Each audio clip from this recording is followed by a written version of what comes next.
Hello, Navdeep, are you able to hear?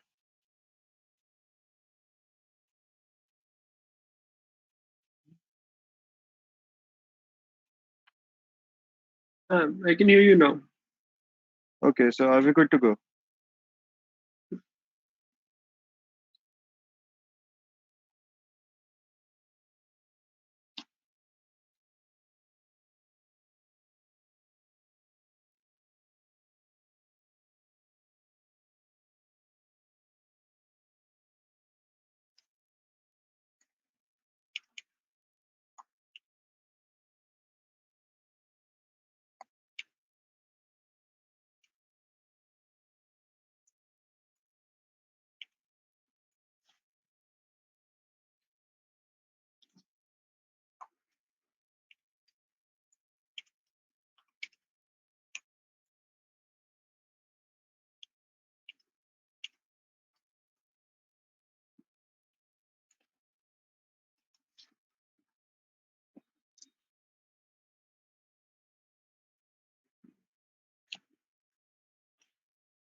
Okay. Hello, everybody. Welcome to the second day of uh, Research and MBBS workshop. Today we have Dr. Lavdeep Singh Dhingra, or in short, LSD, with us.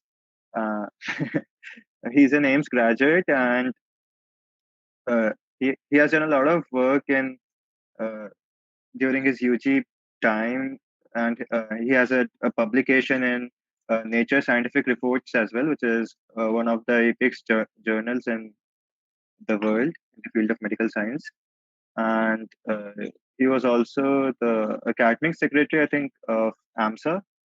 And yes, and he has done a lot of projects in his UG time. So, and he's a good orator, no doubt. And like like uh, he's a go-to senior for guidance for research. So, Lavdeep, I think you can start. Hi, hi everyone. Thanks, Amulya. It's too much pressure now that you've called me a good orator, but let's start. So I'll share my screen just a sec. Uh, just give me 1 second.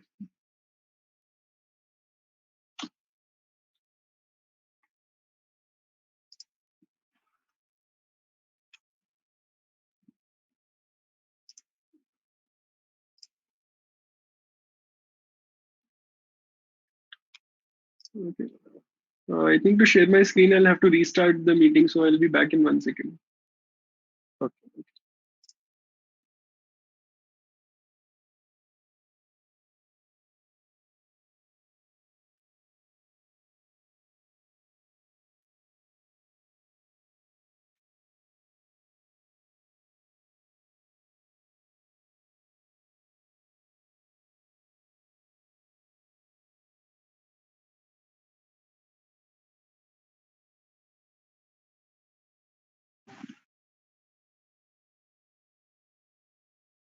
Hey, can you hear me now? Yep, I can hear you. Okay, let me make you the presenter. Yep. Okay, so you are the presenter. Right.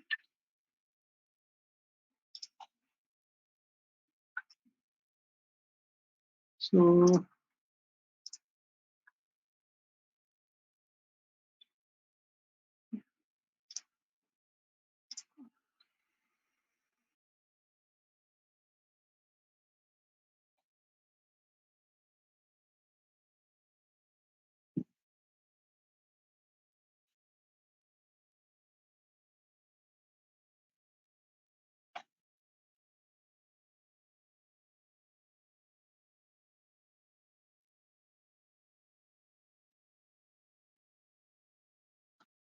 hello. Yep. Hello. Hey, I think you have to make me the presenter again. Okay. Okay, you Sorry are the about that. Okay.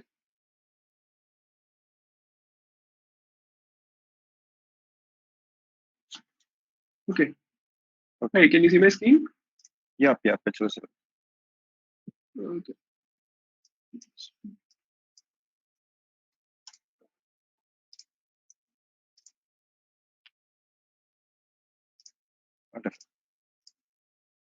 Okay.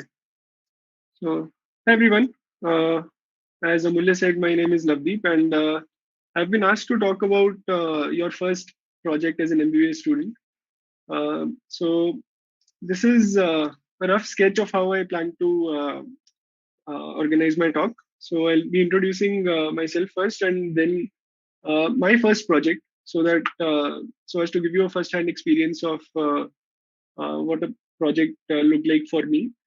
Then I'll share the way I see the projects that happen in our UG time with the philosophy of sprints, jogs, and sprints. And in the end, I'll just give a couple of thoughts that a couple of the thoughts on the things that I'd personally do again if I had the chance, and some things that I would like to do differently than what I eventually did, than what I initially did. So I'll turn my pointer on. Uh, you guys can hear me and see my screen, right? Okay, I'm going to assume that's a yes. Right.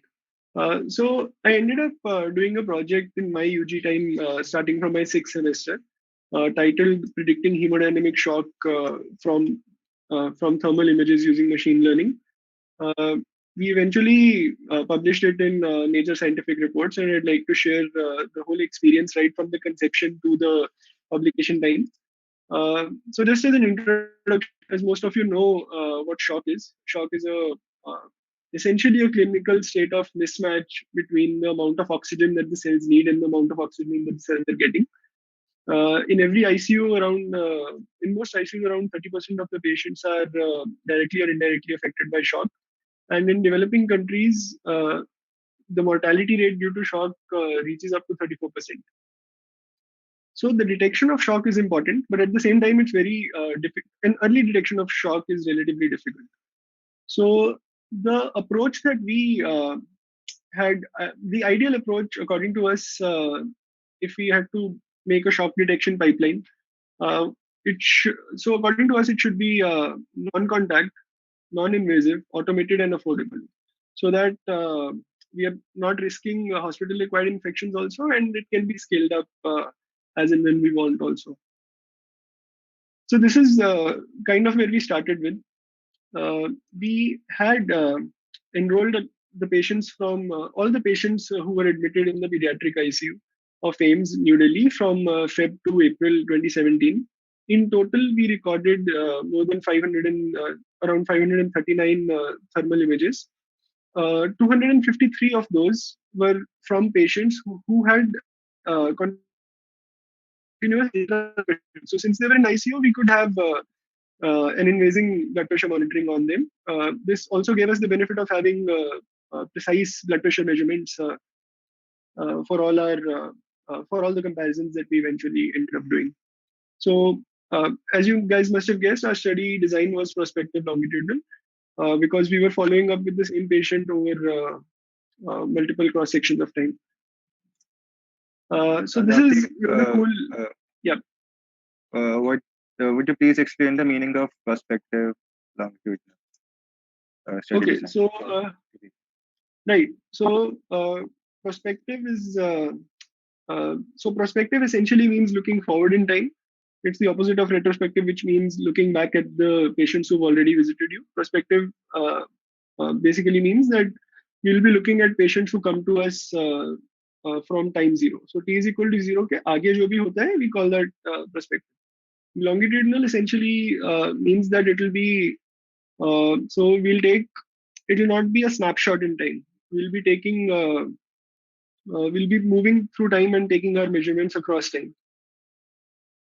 So it'll probably be more clear when I explain what we do with the thermal images, because then you'll be able to understand better.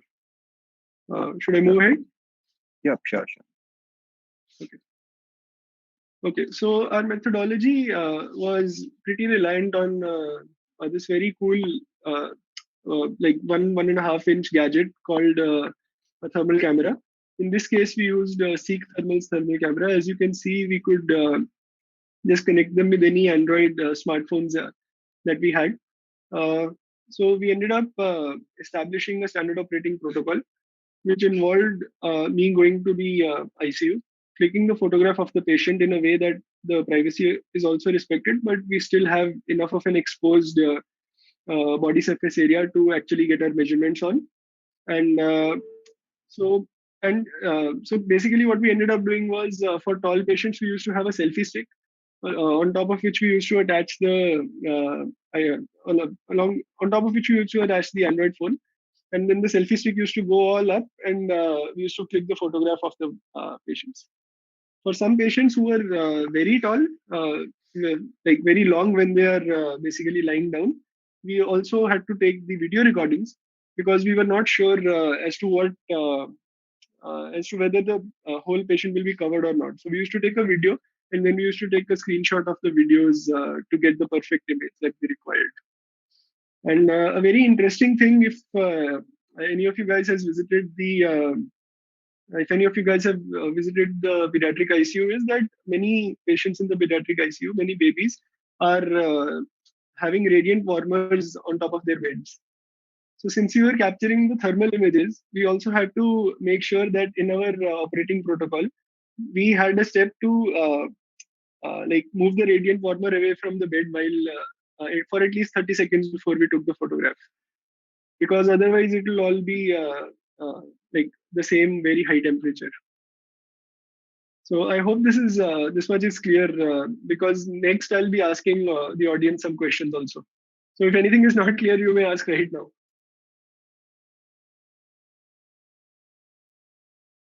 Okay. So so this is what a thermal image that we clicked eventually ended up looking like, right? So the first step in our protocol now meant that we had to take the temperature recordings from this image, so as to get the measurements that we would eventually compare with to diagnose the patient as having shock or not having shock. So this is what the thermal image looked like. We used to convert this image using an image processing software called Fiji into a grayscale image, and the estimate of the temperature, the value of the temperature, used to be the pixel intensity of this grayscale image. So as you can see, we used to calculate the CPD. CPD stands for central to peripheral difference. So the central part of the abdomen to the the midpoint of the abdomen and the midpoint of the periphery, which is the foot. Uh, as you can see, we used to draw a straight line between the abdomen and the foot, and then along this line, we used to calculate the gradient in pixel intensity. So uh, this is essentially what the graph ended up uh, used to end up looking like, where on one axis we have the distance from the abdomen, and on the other axis we have the intensity of the grayscale image. So if you see, the maximum temperature of the baby would be right at the center of the abdomen, and then you could see. So I hope you can see the blue line on the grayscale image. So this is the intensity of the pixels plotted across that line. Now, the question that I want to ask you is, we can see that the temperature is high at the abdomen and pretty low. The pixel intensity is high at the abdomen, pretty low at the foot. But from the abdomen going to the foot, you see this U-shaped dip. So what is this U-shaped dip because of? Amulya or any other people in the chat? Uh, okay, so So someone has said, Abin Anthony has is it? said part of a bed of the bed. Mhm. That is actually a good guess. Anyone else? Okay, So essentially, the dip that you're seeing is from this area. So they're okay, actually the so diapers of the babies, yeah. because the diaper would not have as high temperature as the body temperature.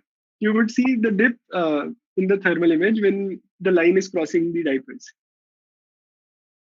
Now, this actually led us to troubleshoot in a very this actually was a critical point in our troubleshooting, because if we take the mean temperature of the abdomen, then the mean temperature of the abdomen would also include a bit of the diapers. So we ended up taking the median temperature, which would give us a much better idea of what the abdomen actually looked like. So all the concepts that you learn in statistics 101, that where medians are better than means, were actually applied here in our study. So the next step of the methodology actually became the automated extraction of the CPD. Now, the previous step that I mentioned was all done manually. So for all the 539 images, me personally or other members of our team used to go into the Fiji software and used to plot the graphs by hand. We used to label the abdomen by hand. We used to label the periphery, the foot by hand. But now the next step became trying to automate the process, teaching the computer how to see which parts of the thermal image constituted the abdomen and which parts constituted the foot. So as you can see, we established a computer vision based pipeline. The median pixel intensities were for the detected central and peripheral areas were used. So initially we trained the computer to see which the central areas were, the peripheral areas were, and then we trained the computer to extract the median pixel density. We calculated the detected difference as an average, and then we compared that with the shock index. Now, for those of you who do not know what shock index is essentially the median heart rate divided by the median systolic blood pressure over any given time. So, in case the heart rate is high and the systolic blood pressure is low, you will get a high shock index, which will indicate to you that the person might be going into shock. And we have age specific cutouts for the shock index, which say that, okay, if this is the value, if the value falls above the age specific cutoff, then that person is in a state of shock right now. And if not, then this person is not in a state of shock. So we kind of got a binary estimate of whether the person, or whether the baby was in shock or not shock, which eventually we used as the gold standard for training our data set against. So this is essentially the pipeline that we had developed.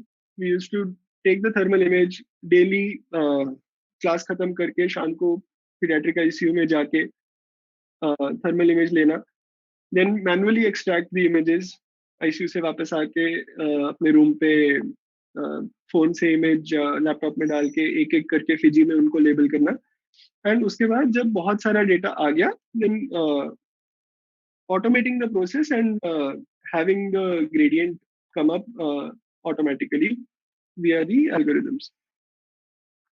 So the results that we ended up getting when we compared the binarized shock index to our core to periphery temperature gradient difference were actually encouraging. A shock detection accuracy was about 75%. And not only the detection, we ended up actually predicting when the patient would might go into shock. So a 3-hour prediction accuracy was around 74%. A 6-hour and 12-hour was 66 and 69% respectively. Along with this, we also ended up making the pipeline for detecting the abdomen and detecting the foot. So the computer to the computer, if you imagine a thermal image, it is just a collection of pixels, right? The computer does not know what part is the head, what part is the abdomen, what part is the foot. So we ended up training the computer in detecting the abdomen and the foot also, for which we gained. So the abdomen and foot classifiers also showed really encouraging accuracies. The discussion for our paper obviously comprised of how affordable and how compact this technology was. Imagine a village setting where you do not have a pediatrician to monitor 50 patients who are admitted. Any non-skilled or semi-skilled person, including the nurse, could also go, just click a thermal image, run it through the computer, and tell you whether the patient is likely to go into shock or not, no shock.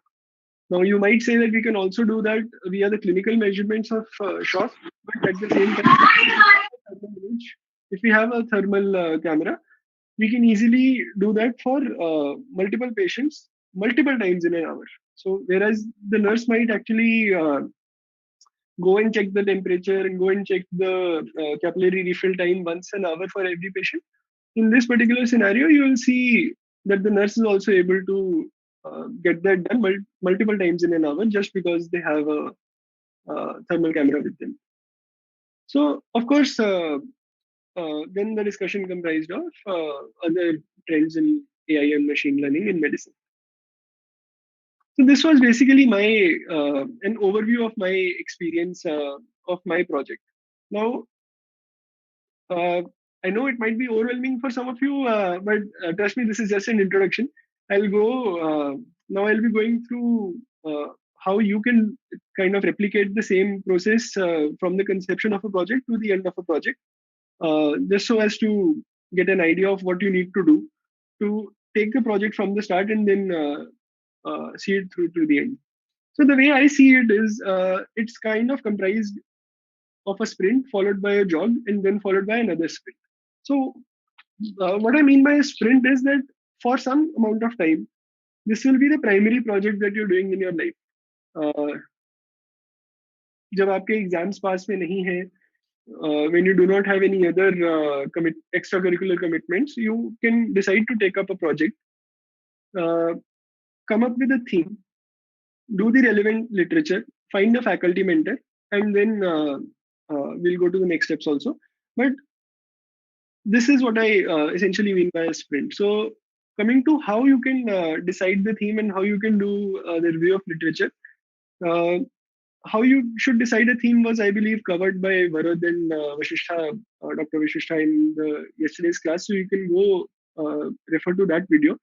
But just a general idea, the way I came up with the theme was that I was interested in pediatrics. So I had this idea that okay, I'll go to a pediatrics faculty mentor. And then after going to him, it turned out that his area of interest was intensive care research, and this was the project that he was already continuing. So doing a certain amount of review of literature on this project, then we kind of came to the conclusion that this will be a decent idea for a project. So for the review of literature, a couple of resources that I ended up using were PubMed and Zotero. Zotero and Mendeley are reference management systems, which you eventually see at the end of your project while you're writing the manuscript. But the main tip that I have for you right now is if you start collecting, start organizing your references right from the beginning, right from the stage of the review of literature, you can actually end up doing a very you can actually end up making your job easier while you're compiling your project at the end of, let's say, 4 months of effort or 6 months of effort or a year of effort. So just Zotero is paid, but Mendeley is free. So you can go to Mendeley and make your free account. Just keep capturing whatever articles you read in Mendeley. Start your project there. You can also add your own summaries or extract the abstracts in Mendeley, I believe. Um, and then approach your faculty mentor. Now, how do you approach your faculty mentor, and how do you choose who to approach? If you're studying in a college where many students do some research in their undergraduation, uh, the best way should be to ask your seniors who a good faculty mentor is, because if the mentor has been known to help to be student friendly, it can go a long way. But even if you do not know that a person will be, an A plus plus mentor, somebody you like in your actual classes, UG classes, or somebody you can just feel comfortable with emailing them, should be the mentor that you end up choosing. And I believe how to approach a mentor was covered by Varun, that you can start by writing him an email. In my case, I just showed up at his doorstep and said, Sir, I am so and so, and I would love to do a project with you. And this is my background. I have not done any project before this, but I'd love to start now. So, Lovedeep, Amulya, if we are approaching a mentor, like one is like some people approach maybe the HOD of the department, and then that guy is too busy and is too higher up the uh, you know mhm. that uh, shares or Right. whatever. So he what he does is not able to give enough time to you, right? And if you choose a mentor who is like very low in the rung, like she has just become a professor, assistant professor. So I think he does not have enough resources or knowledge. Maybe I don't know. Like Right. I think we should choose a mentor who is either an associate professor or professor, like the middle rung of the thing. Right. So I think um, more important than the hierarchy is probably somebody who is known to be student friendly and somebody who actually wants to pursue research. If you go to someone who is actually Yeah. published very proactively, uh, who has a good rapport with residents, if you don't know about students, then they are more likely to be helpful. And we are specifically talking about clinical subjects because in basic sciences, the assumption is that mostly everybody would be doing some form of research or the other. So, yeah,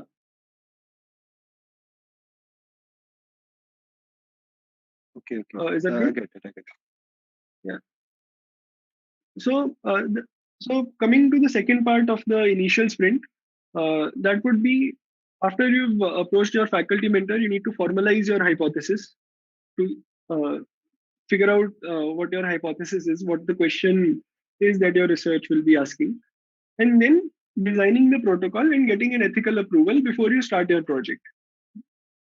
Your sprint will end with starting the data collection and after you've made an SOP. So I think Amulya, you had some uh, Hmm. ethics proposals to show, right? Right, right. So, whenever you do a project, howsoever small or harmless, you have to take an ethical approval. Like, even if you are doing a survey, you have to take ethical approval from your institution.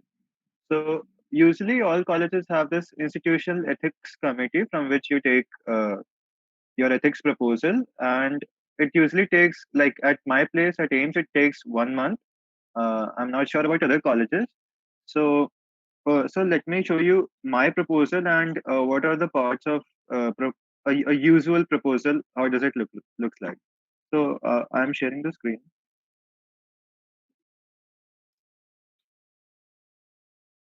Um, Okay. So is my screen visible? Okay. yes. Okay. So so this was my protocol of the study that I did in my during this COVID pandemic only while I was at home. So I wanted to know the potential role of medical students in the COVID pandemic. So I designed a mixed method study along with my friend Manraj. So so this is how a protocol looks like. So it starts with this page, and then you have a cover letter. In cover letter, you essentially tell them that okay, I'm submitted this project, and this is the name of the project, and I'm doing it under this so and so professor. So please take this into consideration. So and then you have this undertaking which says that you are following ICMR guidelines, you are not going out of it. So you can find these guidelines on the ICMR website, they are given there. And all projects should comply to it whenever you're doing it. Then there is this, then you have to take this undertaking also that Hindi translation of the participant information sheet and consent form are true. That is, they are not wrong. So basically, whenever you are doing a research project, you have to take consent from your subjects. So even if you are doing a survey, you are supposed to take consent from your subjects. So for this, you have to give them a participant information sheet, which highlights the information, like it tells about your project, why are you doing the project, etc. And then you have this participant informed consent form in which you take the signature of the participant. Yes, he or she consents to uh, volunteer for that study. So for that, in India, it's compulsory to translate it into Hindi or regional languages, whoever subjects you are taking, so that they're able to understand it. So you have to certify that yes, the translation of your uh, PIS and PICF are true or all right. So that's one undertaking. Then you have the certification of not starting the project. What you do is before you get the ethical approval, you cannot start the project, even if it's a retrospective study or it's a survey question or it's a clinical trial. Everything you have to first get the ethical approval. So you have to take give an undertaking that you're not starting the project until and unless you get that certificate from or that letter from the ethics committee that you're good to go. So usually what people do is they start retrospective studies and maybe surveys without having ethical approval, though it's not a good practice.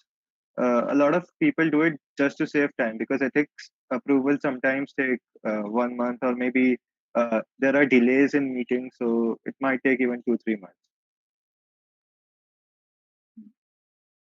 So you have And this also, yeah, yep. and also whenever the meeting happens eventually, it's not a surety that your project will be the one that is eventually discussed.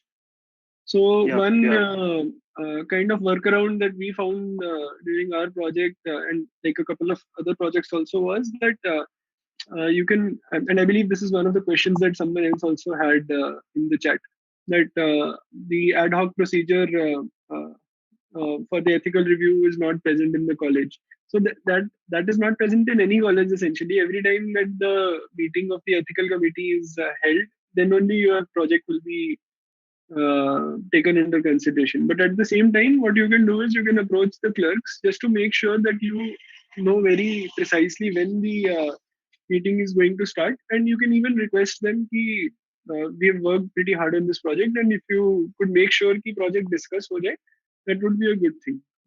Yes, you have Because to be sometimes street the smart ethical and research. committee will also give you some reviews to like they'll also give you some edits to, that you have to make before getting the approval again, before you can start with the data collection. Right, right. You have to be street smart. You have to contact people if it's not happening. Then you have to maybe meet the head of the ethics committee and request him if he could fast track your proposal if it's time bound. So these are the initial things. So this is a two-page protocol in institutional format in which you write the objectives of the study. So objectives are very specific, like parameters that you want to derive from a study. So for my study, we wanted to know the level of knowledge in students. We wanted to know their willingness to volunteer and the possibilities, possible areas in which they would want to volunteer. And also, we wanted to know what are the factors that would deter them from volunteering. So we had these four main objectives, and then you have to write in a very short note of why is this study required, because you have to tell them that this study is required because there is so and so lacking in knowledge of in human knowledge. Then only that's why I'm doing the studies. They won't pass it if you are doing the study just for the heck of it. So, and then you have to write the methodology. It's a really small methodology here. I've elaborated it below. And then you have to write about the costs involved, whether you're taking human samples, and whether there is some risk, and if the risk is there any compensation, and if the confidentiality of the subject would be maintained. So these are the things that you have to. These are the documentations that you have to complete before actually proceeding for research, right? So this was the small thing. Then you have to have a whole protocol in which you have to have an introduction of your topic. You have to introduce about the things, the terminology, and what's happening in your project. And then you have to uh, tell them the rationale why this project is needed. So, like in this, I've written a pandemic poses a major challenge to the health system of a populous country like India. So, we can expect that doctors might get overburdened. There might be a paucity of doctors. So, we might need students to pitch in and actually volunteer for COVID care. So that we made that as the rationale of the study. Then you have to write the objectives, which I've already covered. Then review of literature. Review of literature is basically that you have searched the previous literature on that topic, and then you are definite that the lacuna is there, right? And you have to tell them how other people had did the study and what were their results. So with the quantitative and qualitative search, quantitative means that you have quantified it, like you have data in percentages, data in medians, and things like that. You have point data, and in qualitative, it means like you have opinions of people, you have done interview of people, and it's not something which you can measure in numbers. So, so we wrote about our data, and then there's this review of literature table, which is good if you attach because it summarizes all the results that you have. So in this, you have to write the serial number, the author and date of publication, and the study design, etc. As you can see on the screen. So, like we summarized all our papers here, whatever we read uh, in the review of literature. So these were some six odd papers, and then we had qualitative studies, which we summarize without the review of literature table because they don't have specific data points. So then we jumped on to methodology in which we wrote about like how are we going to do it. So we wrote about the sampling strategy. Ki how will we sample? So we will have a random sample that is.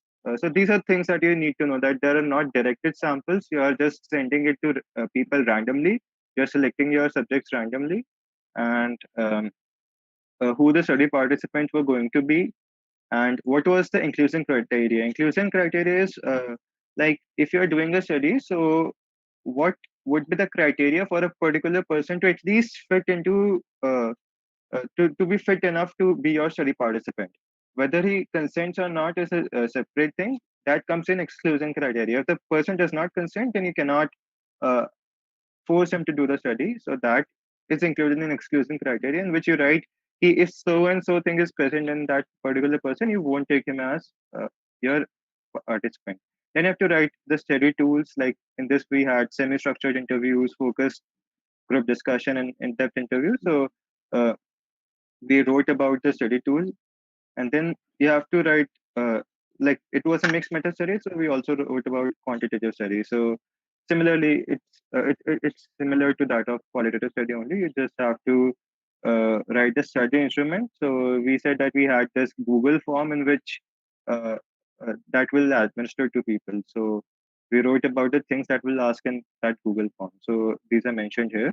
Then there's this chart in which you just put the study flow. How are you going to do it?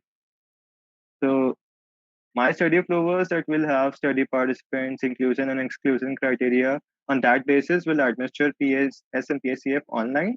And then we'll just send the semi-structured questionnaire. Then we'll have FGDs, and then we'll do things like data cleaning, translation, transcription, coding, proofreading of qualitative and quantitative data. And then we were going to analyze it using Stata and something known as the grounded theory approach, which people use in qualitative research. Then we just wrote about the data analysis components. How are we going to do it? Then ethical considerations. So it's just a copy paste format that most people use, similar like, and then you have to just change a bit about your change a bit according to your own project. Otherwise, most people use just copy it and use it, and then you have to write the references. I think that's all. Oh, okay. We also have that PIES and PICF. So this is a participant information sheet that I was talking about. You write the title of the study, the investigator, supervisor, and then you just tell them that why you are doing the study and why do you want them to be the subject, right? And this is the informed consent form in which you take the signature or thumb impression of the participant, his name, and the personal details that you have to maintain, and you have to keep them strictly confidential. So that's it, I guess. This was the guide I for. think Hmm. I think one of the things that comes up is that this might seem like a very difficult thing to do because it's a 35-page document and you have to make sure that everything is uh, very organized and very meticulous. But I think Amulya would also agree that the most difficult part of the first sprint is coming up with the question. Once you come up Yep, with the yep. question, this is just sort of a checklist that you have to go through, and this will actually be done.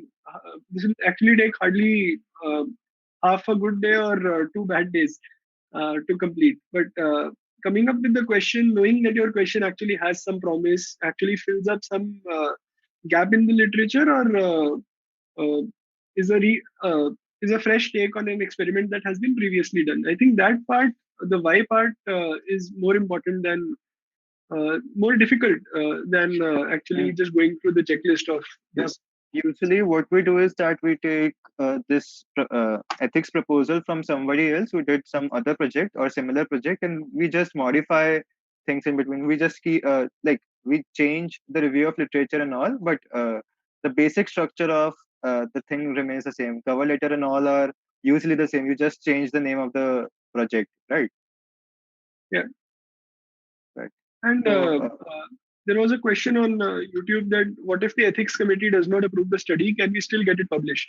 So the answer to that is you can't even start your project without it being approved by the ethics. So yeah, publication is a long shot if you can't even get it started. yeah, and if you do start, then like Yeah. it's Okay. going to have bad consequences. Yeah. So I'll continue with Yep. the. So this is the initial sprint that you must keep yourself under strict deadlines, because the longer that this part takes, it the lesser the chances that your project will actually get off the ground. But once your project gets off the ground, once you've started your data collection, uh, the jogging part starts. This is the kind of phase of your project which will coexist with your UG life. You'll have to do data collection. You'll have to do data cleaning. I would recommend some periodic review of either a weekly or a fortnightly review of the project सही चल रहा है. Just getting a look over everything, just to make sure that you're not slacking or that you're not doing something grossly wrong. Troubleshooting will eventually uh, be a natural extension of the periodic review process, because whenever you discover something that you're doing wrong, you'll yourself come down to troubleshooting it. The one tip that I have for you guys is, and this is probably the most important lesson that I learned from my first project, is documentation. Maintain some form of documentation, either a daily, that's like the ideal goal, and also a very difficult one, but preferably at least documentation of what progress has been on the project. So even if you just write, still collecting data, nothing majorly new in the project. Even that bits of information, even those bits of information will eventually help you when you are going to write the manuscript, because even if publication is not your goal while you're starting your project, you would publication is not the reason that you started the project, and your CV is not the reason that you started your project, just like Vashishtha discussed yesterday. Still, you would want to get published because you would want to, you know, just like Archimedes did, just stand on top of all the towers and say, Eureka, Eureka, look what I found. So the analogous, the analogy to that in modern life is actually getting your stuff published and getting your stuff out there to show your peers what new things you have found in the field of science. So eventually, to get to that, you must document whatever you're doing. And right from the first sprint, where you are keeping track of all the papers that you're reading for your review of literature, knowing that these will one day form your references at the end, and knowing that you will have times where your exams will come, and knowing that you will have times when your college festival will come, and you might actually forget कि यार पिछली बार जब project का data collect किया था तो कहाँ तक किया था, या Yes, yes, that happens a पिछली बार lot. जब किया था तो yeah, and you don't want to second guess your progress later on कि शायद इतना ही किया होगा यही लिख देता हूँ. Those kinds of things are inevitable, but can be inevitable if you do not document well, but can be easily mitigated if you just keep it in your mind that every single day an alarm will ring on my phone that okay, now is the time to just document whatever you did in the last 1 week, and you can Lavdeep, easily maintain a record of this. Yeah, yeah, we have two questions. Like one is if you are doing data collection via Google Form, then how to take signature or thumb impression? So okay. uh, it's basically So like you. I think you have just a checklist that I consent to do this research. You just put that question in the Google Form that I consent to do this research, and you put a check on that. So if a person is yeah, ticking that, that means that he has consented. It works like a signature almost, right? yeah, yeah. So the first page of the Google form has to be the patient informed consent form. And the patient information sheet, either both combined in one page or two different sheets. So you have the name of the investigators, the rationale behind the whole project, and then a checkbox that I consent. I have understood everything that I have read, and I consent to go ahead with the project. So that would be a virtual equivalent of the uh, thumbprint. And I think another question was okay, okay, okay, I'm sure, I'm just about to finish, so maybe we can take the questions at the end also. sure, sure, sure. We'll So take the what do you questions. say? Oh, Yep, sure. awesome. Okay, uh, basically, I wish you all the strength to go down the jog because this is not an easy jog. It's a marathon. You will get bored. Uh, the most important reason that research in UG time is difficult is not that faculty mentors are not there. It is not that the institute is not supporting. It is that people get bored. And the, MBBS in itself is such a busy project in itself that you're putting down fires in so many different areas of your lives that sometimes the research project that you have taken up gets sidelined. So just make sure that you're doing a periodic review, you're doing a decent documentation so that you get through the job. Then comes the second sprint, and if you can get to the second sprint, you've already surpassed 75% of the people who actually start with the project. The second sprint constitutes of data analysis, writing up the manuscript, writing up the report of your project, and then eventually submitting it to a journal. Uh, for this talk, actually, I prepared a small website or just a Notion page in which I've also listed down some student-friendly journals. This was a question asked to Bharat yesterday. I'll be sharing the link to that website at the end of my talk. So any of you listening to this can actually go there and go through the other. You'll find my slides there, and you can also find some other resources up there. You can take help from a have the time. I highly encourage that you actually go down and learn how to do this yourself because it will not only help you in your MBBS, it will also tremendously help you be more independent while you're doing research, both at the end of your UG and also during your PG times. And it's just an extremely handy skill to have. Manuscript writing, again, this the first time you're doing this, you will make mistakes and you will find it a bit difficult, but I highly encourage that you try to go down the route of actually writing the manuscript yourself. Of course, your faculty mentor will play an important role here in guiding you. And then submission is a whole different beast but the best thing about the submission process is that you have uh, extremely detailed instructions from the journals itself, usually. And so, yeah, I think this part is more of a advanced kind of a step and probably not a good place to discuss this right now because then it will take up a lot of time. Yeah, Um, when you are actually at the journal submission part, and you are likely having a lot of experience doing the project, and even the professor would right, be with you because the professor wants publications, right? right, makes sense. Yeah, makes sense. So, and then after the project, this is also one part that I just wanted to mention for the sake of completion, that don't stop after you have submitted your project to a journal.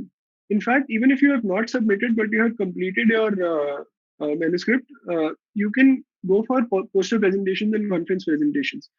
If you pester your faculty mentor, your professor, to tell you कि ma'am sir कौन सी conferences आ रही हैं, कहाँ पे present कर सकते हैं. If your college has some conferences going on, then you should definitely apply to those key. And usually they are pretty encouraging of undergraduates who have done research, and usually they are more welcoming of unpublished research than of published research. Yeah. And in case you get rejected from one journal, you can always resubmit it in another journal, where you think it would be a more appropriate fit. So, yeah, just for the sake of completion. So, what would I repeat? What would I repeat? Just my personal experiences, things that I learned from my first project. I would repeat not giving into boredom. I clearly remember a time in seventh semester where most of my friends were either preparing really hard for their USMLE or for their PG or for their pulse. But and very few people were actually doing hardcore research projects. And if you are in a project that where you have to collect the data day in and day out, it can get extremely boring. But at the same time, just know that just have the patience to see it through. It will eventually be. It will hopefully eventually be worth it. So I would repeat, not giving into boredom. Be in touch with your faculty mentor. Many people forget to get in touch with their faculty mentor once exams come, and then you are too scared to approach your faculty mentor ki, "Arey, ma'am kya bolengi, sir kya bolenge?" But it's not that difficult to get in touch with them again, and they also are pretty understanding. Especially the experienced ones are pretty understanding of uh, what kind of an bumpy road you have during your MBBS. I would repeat reading up about the topic. Whatever project you're doing, you can always read up uske aaspaas ka saman, and that will help you in your MBBS. And in general, you'll get a better idea of how your project is actually contributing to the field. Look at other patients. When I used to go to the pediatric ICU, I actually used to talk to the residents, and some of the residents were coincidentally my friends and my seniors, and they just used to tell me about the other patients, apart from the ones whose pictures I was clicking. So this eventually, like one of the reasons that I like intensive care right now is that I've seen a lot of intensive care patients to which usually the exposure in MBBS is not that high. Uh, I would repeat being friends with the nurses of PICU. You would be surprised how easy your life becomes if you're friends with the clerical staff of the ethics committee, if you're friends with the clerical staff of the department you're doing research in, if you're friends with the nurses, because all of them have the power to make your life miserable or to make your life, very easygoing. So just yeah, just be nice. Don't yeah, just don't be rude. And joining early. So I joined my first proper project in sixth semester. I would say join even earlier. What I would shuffle, what I would do differently, join earlier. Join any project from the conception stage. Be the one who actually comes up with the idea. Learn data science. I would like to learn more of I would have loved to learn the principles of data science and machine learning, because my project was eventually a machine learning project. So if you can go to Coursera, do an introductory course, and then jump into a project. The best way to learn most of these skills is actually jumping into the project and just asking a lot of questions to the faculty or the research scholars who are there. Have deadlines. Uh, Many projects, including ours, actually, our project got pretty stretched because we had not set like very strict deadlines for data collection. So I would urge you to set deadlines for yourself. Ideally, external deadlines where you have some conference or some submission deadline, but definitely have internal deadlines. Be more in touch with your mentors and just document the process more. So this is a screenshot of our paper. You can go to this QR code and have a look, have a read of what we actually did. My slides and the link to the paper will be on the page. Thank you for listening. This is the link. If you go to www.bit.ly/23 August 2020, which is today's date, you'll find the link. Yeah, you'll find the website that I was talking about. And yeah, thank you. I'll post it on the group. Right? Yeah. I'll be happy to take questions. Okay. So So the first question was right. Huh. Is it necessary to get ethical committee approval for literature review and case publication? uh, I don't think it is necessary for literature reviews, but actually, I'm not sure. I think yes. No, for literature review, it's Not not for required. not for a literature review, but for case presentations. If you're writing up a case report, you have to take consent from the patient. You have to take consent, but not ethical approval as such. You have a consent form in all journals, which you can download and you can just take Right. consent to.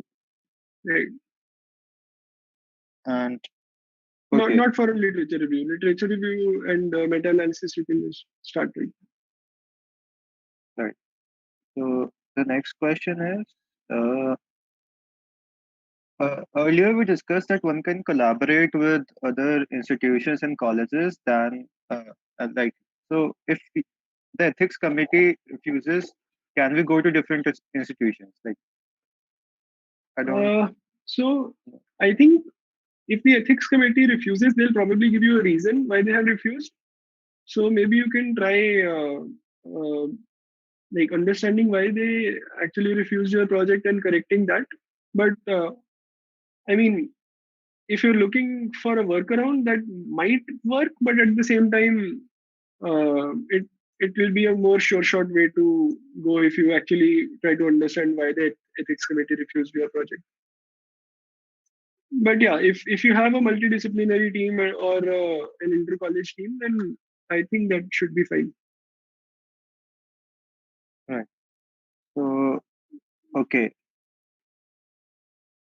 people are asking me to share the protocol once again. I think I don't have enough time right now. I can do it at the end of Varad's session because I think Varad's session might be uh, somewhat short.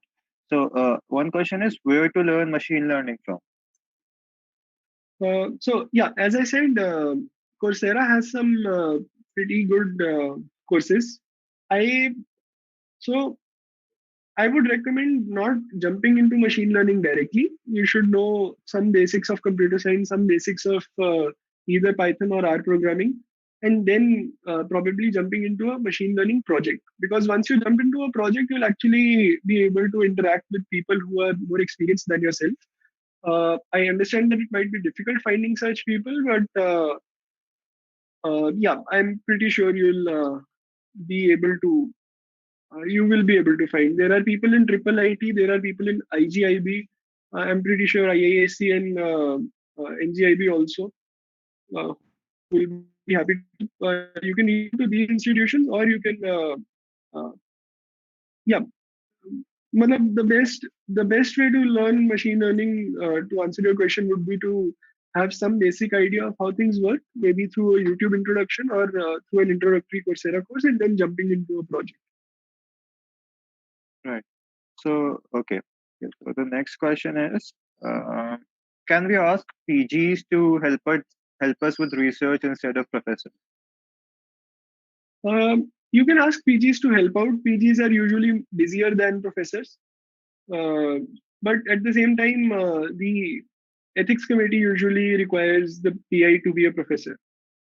So that might like you will probably have to have a professor for official reasons, especially if you're applying for some grants. But yeah, you can surely ask for PGs if you know them personally, or if you know that they're interested in working with undergraduates. Okay.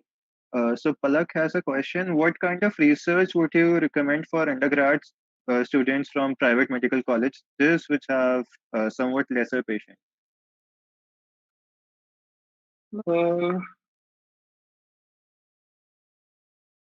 Not sure. Like, I mean, at the end of the day, it's a medical college, so it can't be too less a number of patients. But Right. yeah, maybe you can look through. I mean, I'm pretty sure you'll get a decent sample size if you're willing to work long enough and work hard enough. But if you still feel that the number of cases is just way too low, you can probably go for some retrospective study based on the patient files that your college already has. Or Maybe some maybe retrospective studies, or yeah, community study, maybe. I don't yeah, you can go out to the community. Uh, I mean, logistically, that might be a nightmare because you have to go know. after your classes Yep, and yep, stuff. yep. But if you can make that work, it'll bypass your sample size problem. Okay, so Gitika has one question. Can we do research based on clinical subjects like obs and gynae during pre and paraclinical years? Yes, the simple answer is yes. You will Yes, find even 100 different excuses.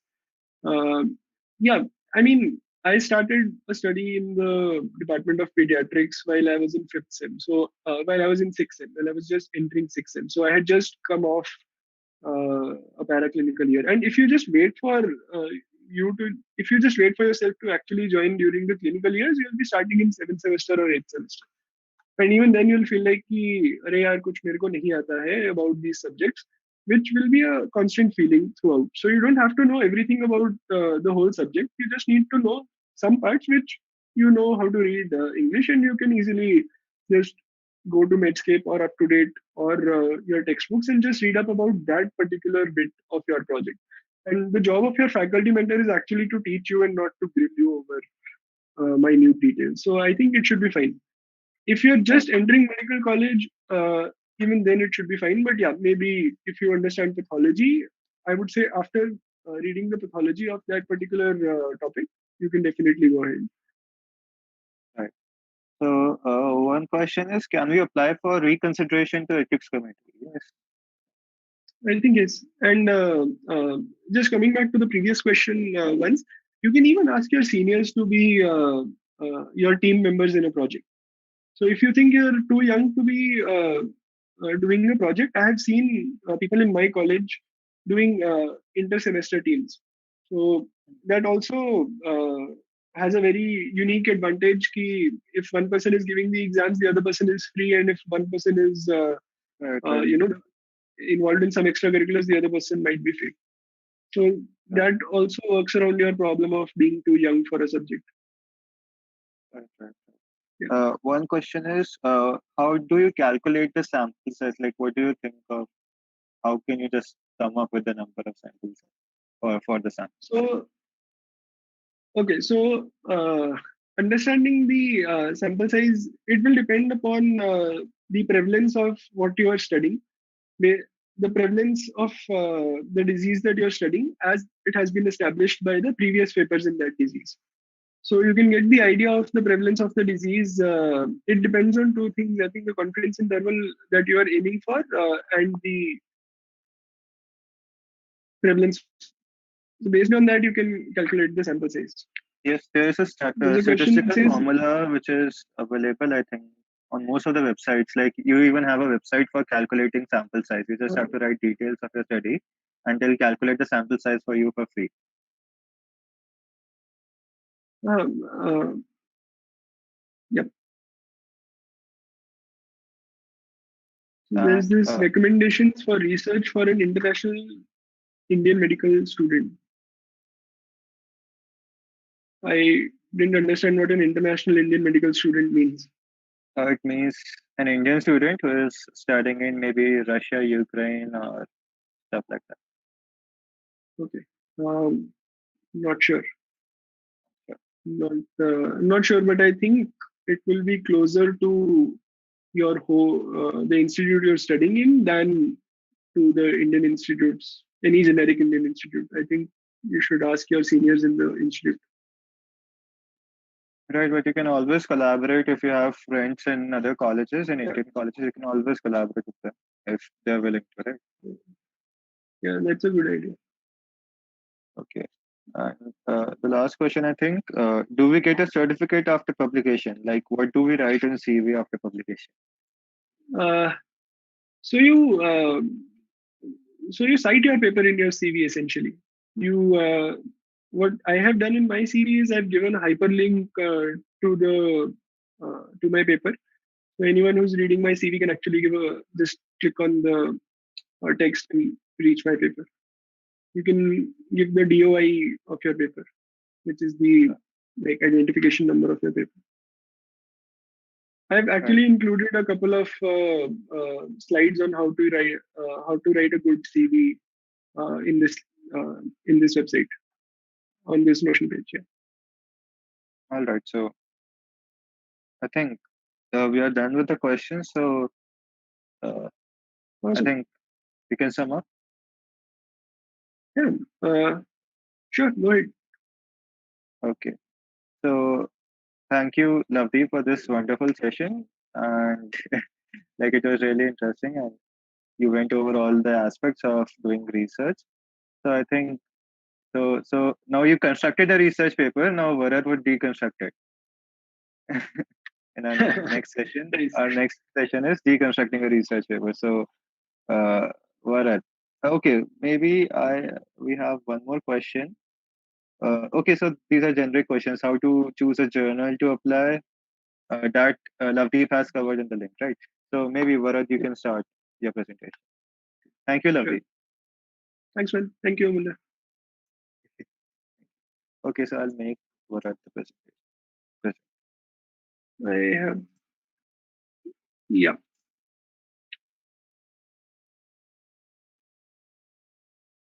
I think Bharat is the presenter now.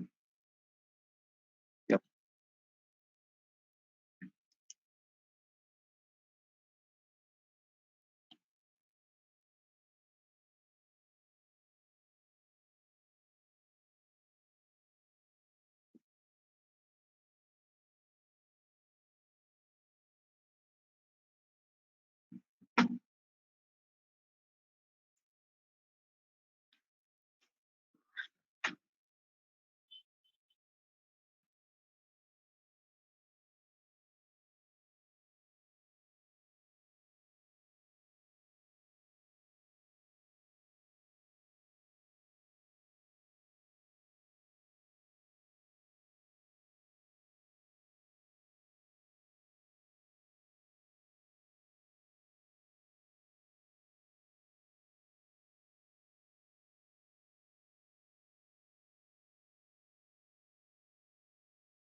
Okay.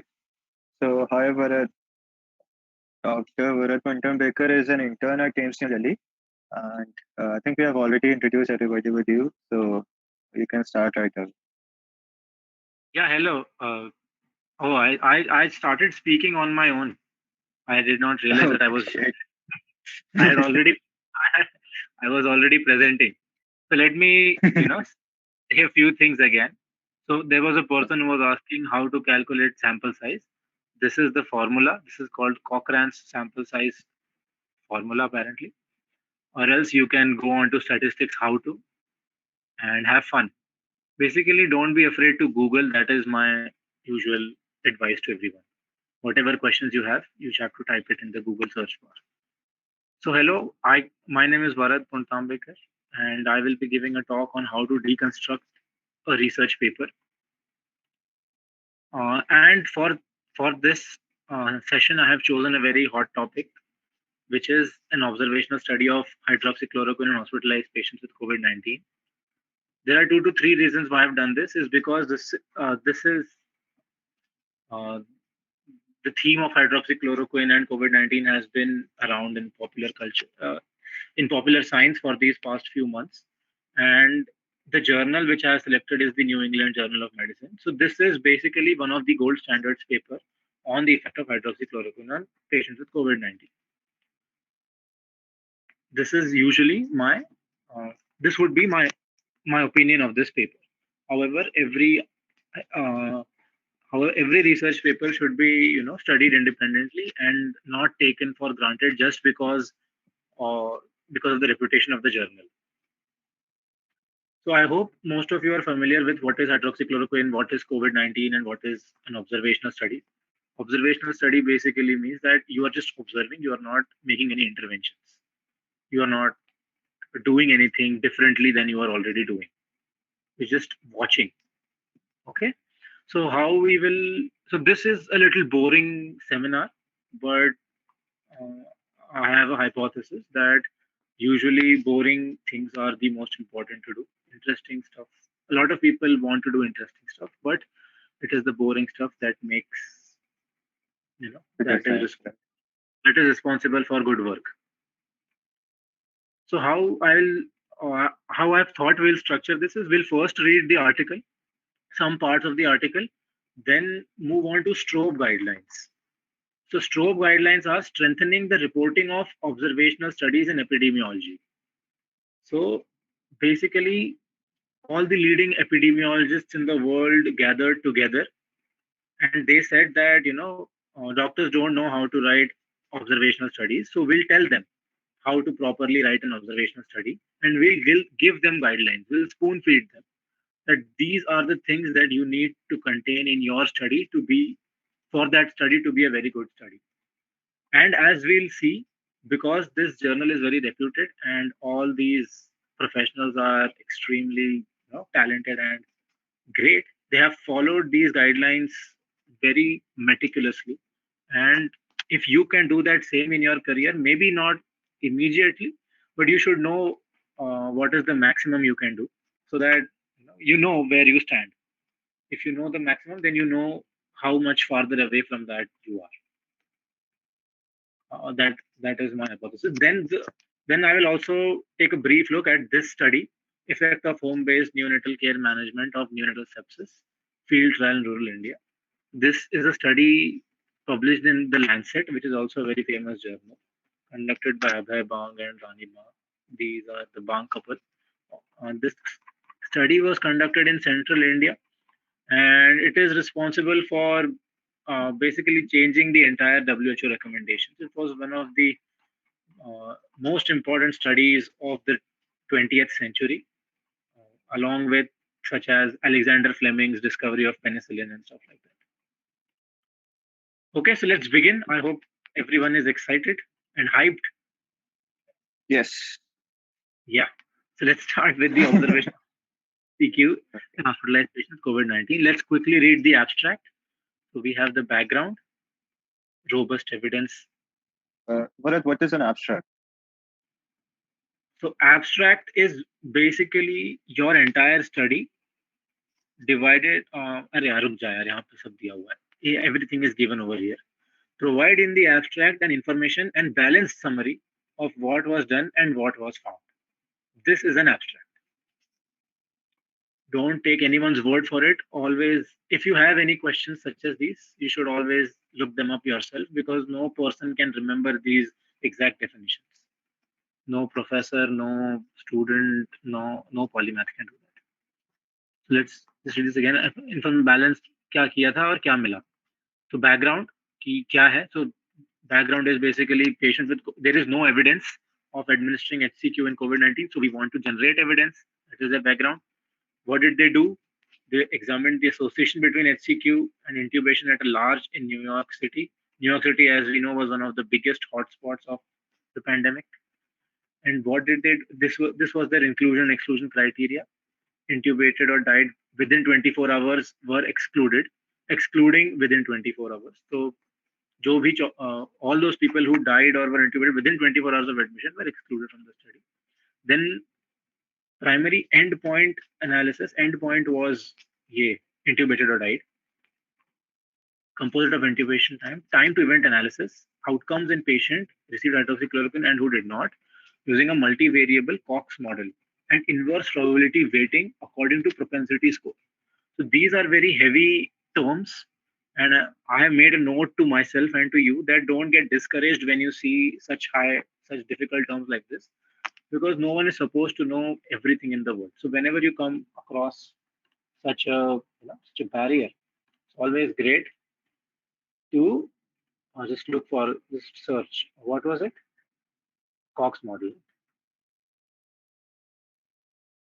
So Cox model, as you can see, now you also can see statistical technique for exploring relationship between survival of patient and several explanatory variables. Okay. So there are a lot of variables which contribute whether a patient will live or die. So how do you measure it statistically is by something called a Cox model. It is also known as survival analysis. Then let's move back to our original paper. This is what I think basically time to analysis of a variable. Okay. And then results. So one of the most important things in results is number. You have to always, very important to mention exact number, exact figures of the number of patients, the number of the median follow-up, whatever you're calculating, they have mentioned very nicely. 22.5 days received HCQ, HCQ dose. They have mentioned the dose of HCQ, how many patients were treated within 24 hours, 45, within 48 hours, 85. HCQ patients were more severely ill at baseline. So that was one of the sources of bias that they have also mentioned in their abstract, which is very nice. And finally, the main result is no significant association between hydroxychloroquine use and intubation or death.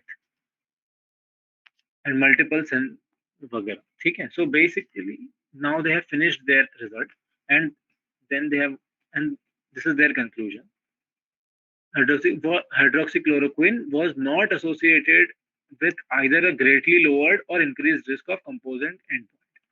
मतलब hydroxychloroquine basically did not have any effect. This is what their conclusion is. And now this is what they, and this is how they have arrived at that solution.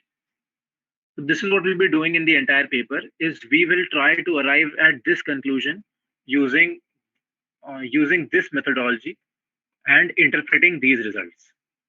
This is what the entire paper is about. So we'll quickly breeze through the background and background and rationale. As you can see, all these papers are very short. Just an 8-page long paper, out of which I'll show you 2 pages are just tables. See, this page is an entire table, and this page is almost an entire table, just like very small text. So just a 6-page, 5.5-page paper in beautifully written English is usually what journals are looking for. They're not looking for you to be floral, to be, to have a very great command on English. They're looking for you to be able to convey what you have done in a robust and in a sequential manner. You telling a convincing story, keeping in mind all the aspects, all the necessary aspects of scientific research, all necessary aspects of science. This is the background. He suggested as hydroxychloroquine has been suggested as effective treatment, both on the grounds of anti-inflammatory, antiviral effects, but there is no robust clinical trial that have shown such efficacy. Original report was done in a study in France, but however, data from 6 patients. So there was a study done in France which showed that there was an improvement, which we can see 60% clearance by day 5 and 18.8% in untreated patients. And because of omitting 6 patient data, what they found out was that this study was not a very good study. So they needed a more robust, way to recommend hydroxychloroquine for COVID-19. Recent work suggests had more potent antiviral properties than chloroquine, better safety profile. And they also go on to mention what was their hypothesis. We hypothesized that जो भी hydroxychloroquine use should improve clinical outcomes. Then let's move on to the stroke guidelines again. So in the introduction, which is background and rationale, which is usually just 1 column, 1.5 column, which is I think 200, 300, not 200, 300, 500, 600 words, which is very small. Should have background and rationale for investigation being reported. So as we can see, background is hydroxychloroquine has been suggested as a treatment, but there is no data, and we want to find data. And the next one is any hypothesis wala kahan? Any pre-specified hypothesis. They had a pre-specified hypothesis, and which was key hydroxychloroquine should go. So they did that. So they mentioned it. They mentioned it. So basically, whatever you are thinking, you have to write it down. The next part is the methods. So we'll just look at study the stroke guidelines first. What are the methods? So the method in methods there are so many variables. 4 to 12, 12 minus 4 is 8. 8 variables they have. Key elements of study design, study setting, location, dates, period of recruitment, exposure, follow-up. If you're doing a cohort study, as these hydroxychloroquine, as this test was doing, you have to mention eligibility, selection, follow-up, and how do you assign whether if you're doing a case control, then you have to assign how do you do a case control and case cohort. Clearly define all outcomes, exposures, predictors, confounders, diagnostic criteria, and how did you arrive and how did you collect data sources, were there any source, is there any source of bias, and how did you arrive at the sample size, which we were talking about just a few seconds ago. Quantitative variables and statistical methods, that what methods did you use to to strongly say that whatever you have done and the results that you have arrived at are statistically significant. So they start off with the setting, when, where, how. Setting, yeah. Location, relevant dates. So they have given location, New York, SARS-CoV-2 patient, nasopharyngeal swabs. Who did the testing? CPU laboratory developed the testing. What was the inclusion exclusion criteria? 24 hours after presentation. Expedited review. Ethics. Ethics also they mentioned. Ethical clearance was taken in a quick, because it was a COVID paper. The ethical clearance was given in an expedited manner. Guidance, वगैरह वगैरह, for patients with COVID-19, moderate to severe. So they're giving definitions of what was moderate to severe respiratory illness, what was, uh, yeah. So now they've mentioned their dosage of hydroxychloroquine, which is different than the one used in France study. But this is the protocol that they had developed. And they also said that we also use azithromycin in some of the patients. This is their dosing. And as we have seen earlier in the conclusion, that because hydroxychloroquine did not have any significant benefits, they decided to remove the recommendation of hydroxychloroquine. The hospital uh, decided to remove the recommendation, but still, like each individual doctor could recommend the disease for the drug for the patient. What was the data source? As we've seen, so they have come very nicely defined locations, eligibility criteria, selection, follow up, variables. Variables they have not mentioned yet. Data sources. Now we'll see.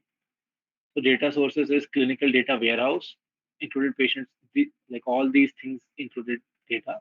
And important thing to notice, no data was extracted manually. So whatever you do, you write it down in a nice structured manner. So what all did the data that you took out from the electronic health records contain? So you can see insurance, vital, labs, tests, admins. Bharat, we have a question. What is bias? What is bias? If you're asking,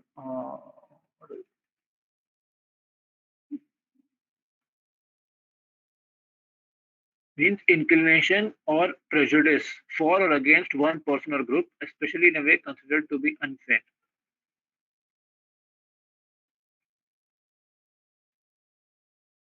Or against someone or something. Inclination or prejudice towards something. When so that is what a bias means.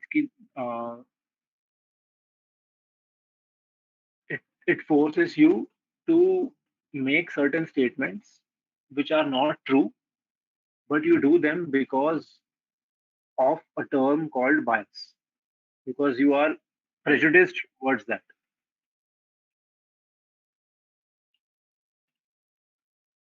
Okay, then finally they are showing the variables assessed. So they just reverse the order, but still it is there. So these guidelines are not compulsory to follow. They are always good to follow. And as we have seen from a very good research paper, is that you have to follow them. You must follow. clinical variables. These were all the variables first recorded by. Okay, sorry. Like for the previous question, the person is saying, I know the literal meaning of, but what is a bias in the research paper? What is bias in research? Can you give an example for that? Yeah, I think we'll come across a bias over here, and like we should come across some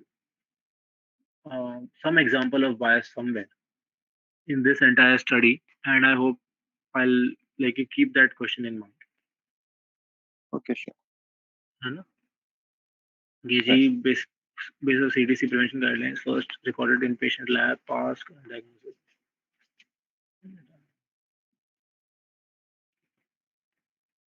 ठीक है? And study what was the hydroxychloroquine? What did they mean by when they said that a patient was given hydroxychloroquine? This is what they meant. As study baseline or during follow-up period. Endpoint was either intubation or death. So basically, intubation, if a patient is having intubation, is undergoing intubation or undergoing death, then these are bad. Then these are bad outcomes, and we don't want that. And so, if increase in hydroxychloroquine leads to an increase in intubation or death, which means we should, or if there is no difference in intubation or death, which means there's no point in giving hydroxychloroquine. This is the whole point of the paper. So statistical analysis, this is what they did. Cox proportional hazards regression models. It's not necessary to remember right now at this stage. If you are Yes, curious, like whenever you're reading the research, what I do is I first skip the statistical analysis part. I read the whole paper up, and then I jump to statistical analysis at the last ki इन्होंने करा क्या है, right? yeah, that's also a very good approach. However, if you are interested, you can always Google. But it is actually not advisable to use hyperlinks to jump from one text to another. It decreases your comprehension and reading speed, and it decreases your cognitive ability. No, it is actually proven. They have done studies on that. Shit. Sorry? Okay, so my cognitive abilities are being affected, right? Your cognitive ability is better if you read the paper in one go instead of switching between two windows or two things. Okay. So if you are reading the paper in one go, you will understand the paper better, which is not what I did. It took me 3-4 hours to read this paper. I was constantly searching for what does Croc's proportional hazards means, what is propensity score. And you don't have to waste your time doing this. If you're interested, go ahead. If you're not, you can just skip it, because this is basically statistical analysis is used to say that the results that we have found are not due to chance, uh, but due to the intervention, or but due to some cause, not due to chance. Okay. Cox regression model. Associations between hydroxychloroquine use and respiratory failure were then estimated by multivariable Cox regression model with the use of 3 propensity scoring, primary analysis, inverse probability, वगैरह वगैरह. A lot of people use statistics to actually, like, they don't change their data, but statistics can be used as a weapon to actually show your data differently, right? Yeah, that's true. I think statistics should be looked at as a tool, but you have to take into consideration the statistical analysis while you are thinking of a study design, because it is very contextual, and not every statistical analysis can be used for every study. So if you are thinking of doing a clinical study, you have to keep this in mind, or you have to have a faculty that keeps this in mind. The important thing which I want to mention here is the statistical analysis was performed with the use of R software. So if someone is looking to learn data analysis, big data, artificial intelligence, and machine learning, the software R is a very good software, and is used everywhere, as you can see over here. Also used by banks, by corporations, everywhere to make such statistical derivations. And there are courses on Coursera, YouTube, everywhere to learn. Yeah. So anything which is technical like this, like any software, you have to learn using YouTube videos only. even if it is a Photoshop or a video editing software. There are no courses for this, and it's better if you just start uh, by watching YouTube videos. However, since statistics is a theoretical subject, you need to know a little bit of theory before learning R. If you want to use it for statistical analysis, otherwise you can use R for normal things too, normal computation as well, addition, subtraction, stuff like that. Then we move on. Then, as we can see, they covered everything in their methods, design, kaha, kaise, kaha, where, who, what all did we look for, what were the outcomes, exposure, how did we collect data, were there any potential sources of bias here? How do we explain? How do I explain what is bias? So it is best to explain bias with the help of an example, but I can't think of one or two top of my head. Uh, Okay, so we can have. very Uh, simple study like which you read when you are doing your PSM is that coffee causes pancreatic cancer, but it usually but that is so when people compared people who drank coffee versus people who drank versus the people who didn't drink coffee, they found out that coffee causes cancer. So which is wrong. So there was a source of bias which was that a lot of coffee drinkers also used to smoke cigarettes at the same time while they were drinking coffee. So this particular type of bias is called confounding, where there is another source, but there are other sources of. Wait, let me type sources of one, then you'll understand. right. One of my projects had a potential source of bias, so we had to correct for it. So, like there was this project in psychiatry in which they looked for the increase in screen time uh, during the COVID pandemic. So, while distributing the questionnaire, we had a potential source of bias, which was because we were distributing the questionnaire online. The people who are more active online are more likely to fill the questionnaire theoretically, right? So this can lead to a bias such that more people, the people who use phones and tablets more will fill more forms. So most likely will overestimate the use of screens during COVID pandemic. So that's also a bias in which you have sampling bias. The sample is not representative of the entire population. Recall bias is also a very good example that if you ask patients who have had a disease, will give you a better account of exposure than people who have not had a disease. For example, if you ask a lung cancer patient that how much did you smoke, he'll be able to tell you exactly how much he was smoking. Whereas if if the patient does, if a person does not have lung cancer, he might not be able to give you such a robust answer. This is so this so because of this phenomenon, your results will be screwed. Your results will not report the truth. It will report a distorted truth because of this bias. Matlab, it will say that so what it will do is it will say that smoking is very strongly associated with cancer, even though if it is actually not. So I hope Sunny Goel, your answer is I can I can help you. It helped answer your question a little. It helped in answering your question a little. Then finally moving on to results, let's read what the results table should contain. Very simple.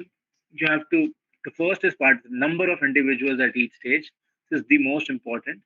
It is better to use a flow diagram, which they obviously have because it's NEJM. Number of patients always mentioned because NEJM. But it's not about NEJM, but like I hope you get what I'm trying to say. Then descriptive data, characteristics of study participants, if they have any.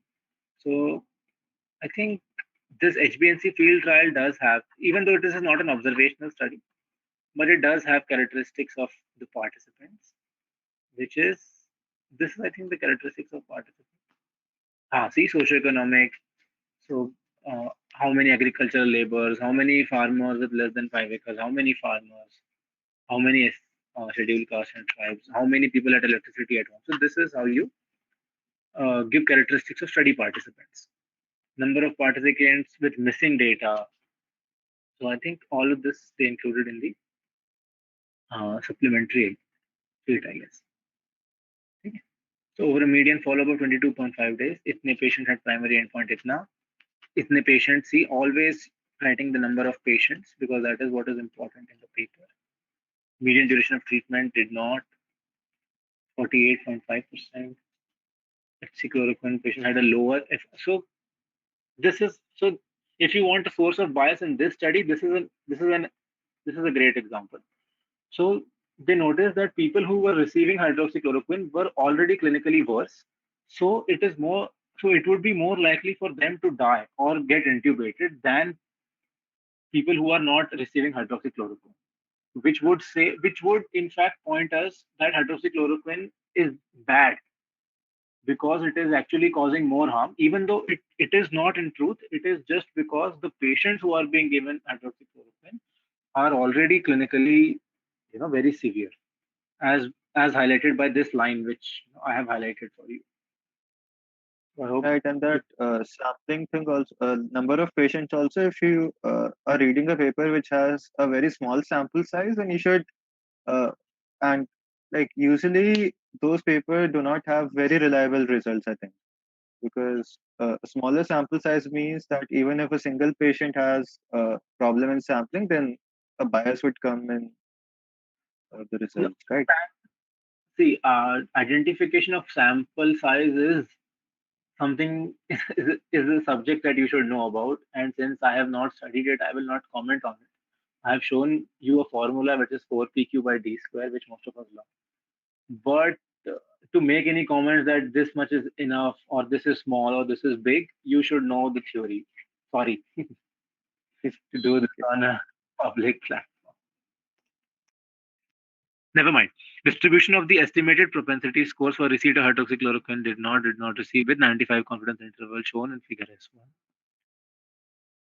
811 patients, always mentioning what is what. See statistic of the propensity score model 0.81, which no one really cares about what is a C statistic, but still they have mentioned. They've mentioned everything that they've done in a very nice manner.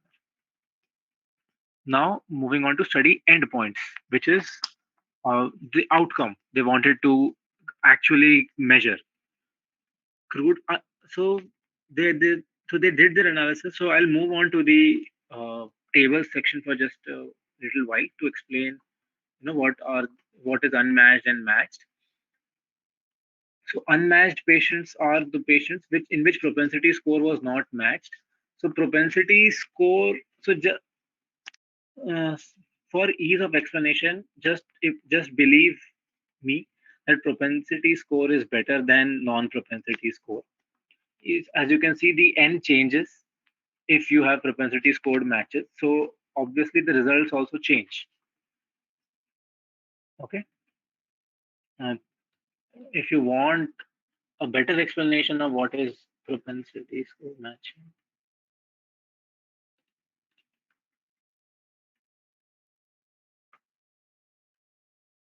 statistical observation attempt to estimate the effect of a treatment or other intervention by accounting for covariates that predict receiving the treatment. See, this is very nice. So as we saw that there was a source of bias that people who are more sick receive hydroxychloroquine. So by using this propensity score matching, we can remove that bias because it takes into account the covariates that predict receiving the treatment. So, okay, now we understand this little better. So after we have done that, we can see that the n changes, which will also affect the results. Then finally we have endpoints. This is the data that they wanted to measure. So in unadjusted, they found hazard ratio of 2.37, which meant that who received hydroxychloroquine were more likely to have a primary endpoint event than were patients who did not. Matlab, hydroxychloroquine was actually causing harm. But when they used propensity score matching, they said that no significant association was mentioned.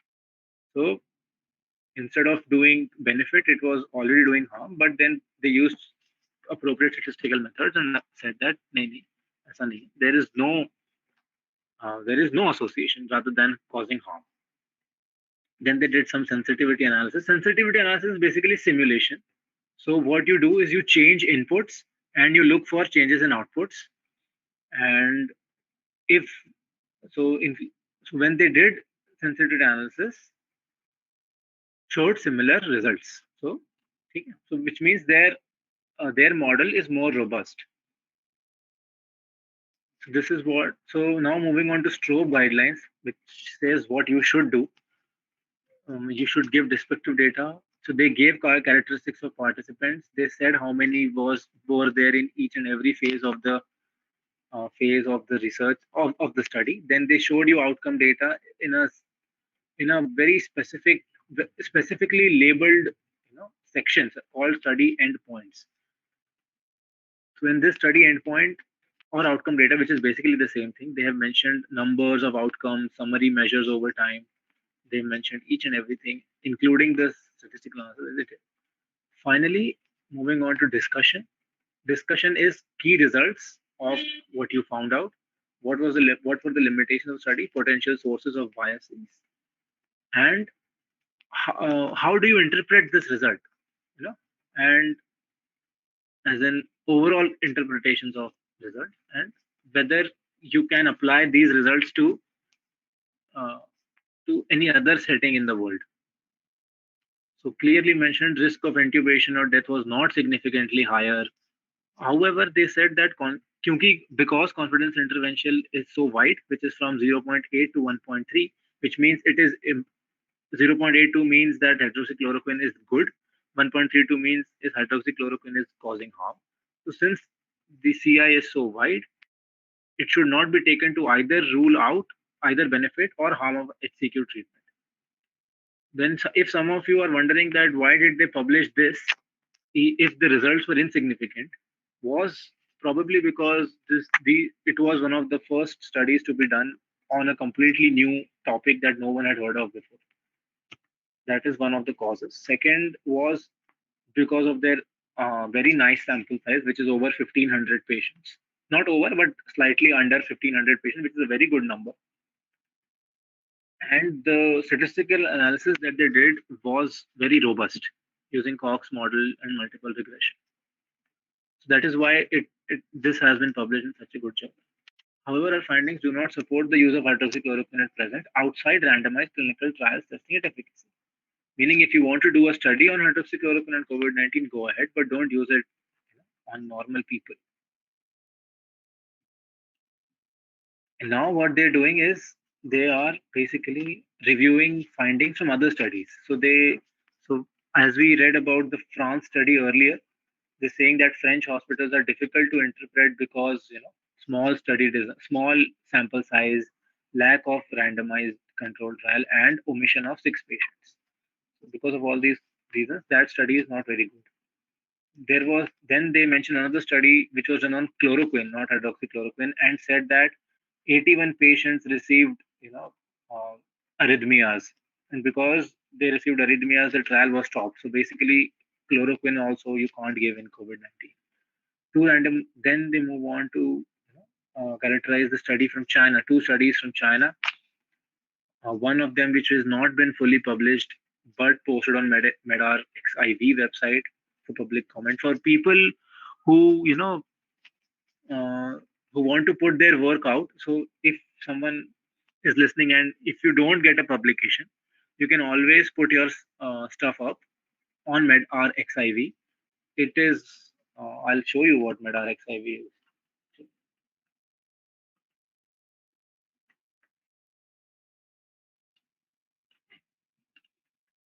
Preprint server for health sciences.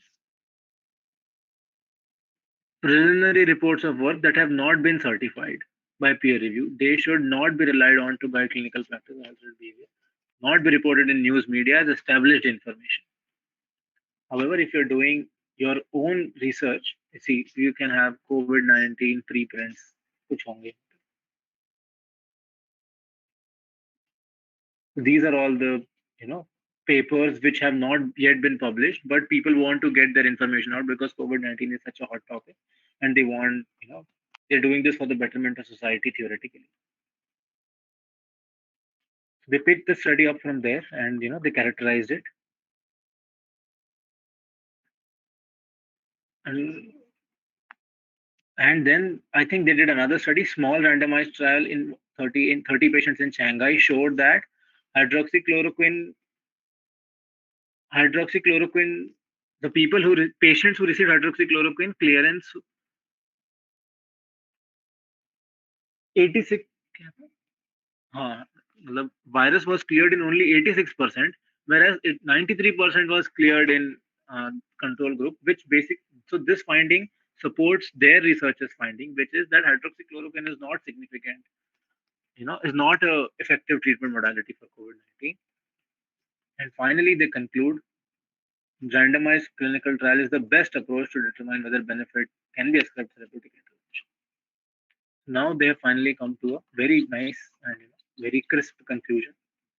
See, all these studies, the one study which showed that hydroxychloroquine was good was a bad study, whereas all the others which showed that it had no effect were good studies. Or there are studies who show that there is no significance of HCQ. Then basically they're just explaining their study again, multiple regression model, inverse propensity, sensitivity analysis.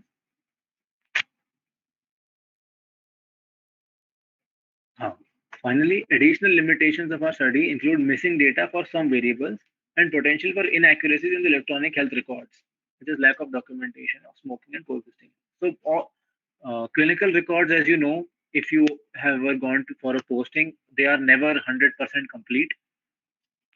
There are always inaccuracies and incompleteness. So, that's what they've mentioned.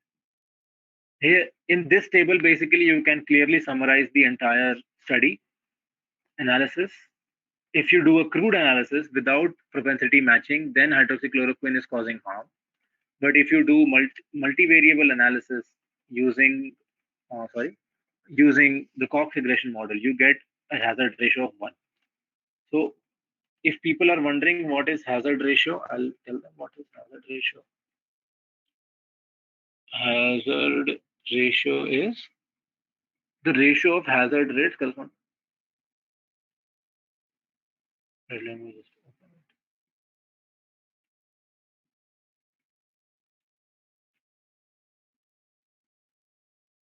it. Indicating higher hazard of death from treatment. If hazard ratio is more than 1, meaning that treatment causes death. So as you can see here, hazard ratio is more than 1. Treatment, which is hydroxychloroquine, causes death or intubation. But when they use statistical analysis, that they found that no, it's not so. Okay. Inverse probability matching के साथ 1.04 with normal matching 0.98 and adjusted probability score 0.97. Clinical guidance. So now what did they do after that? So they found out that their results were that hydroxychloroquine is not good or is not clinically significant. Then they finally concluded that at our medical center has been updated to remove the suggestion. That at our hospital we don't give hydroxychloroquine as a suggestion anymore. Taken to rule out either benefit or harm. Should not be taken. And then, however, they give you a cautionary tale that even though we have removed our recommendation, we are not telling you whether hydroxychloroquine is good or not. We will need more randomized clinical trials to say robustly that HCQ should be removed. And that is it. That is the end of the paper with only 14 references, which is excruciatingly small. You have one of the best papers, most cited papers in the world. That's it. So do you want me to go on or do you have questions now? Or do you want me to also do this paper, HBNC field trial?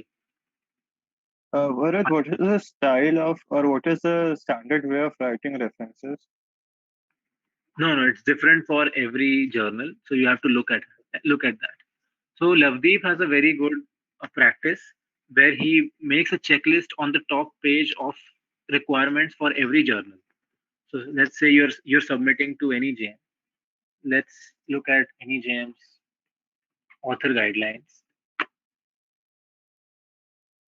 author center.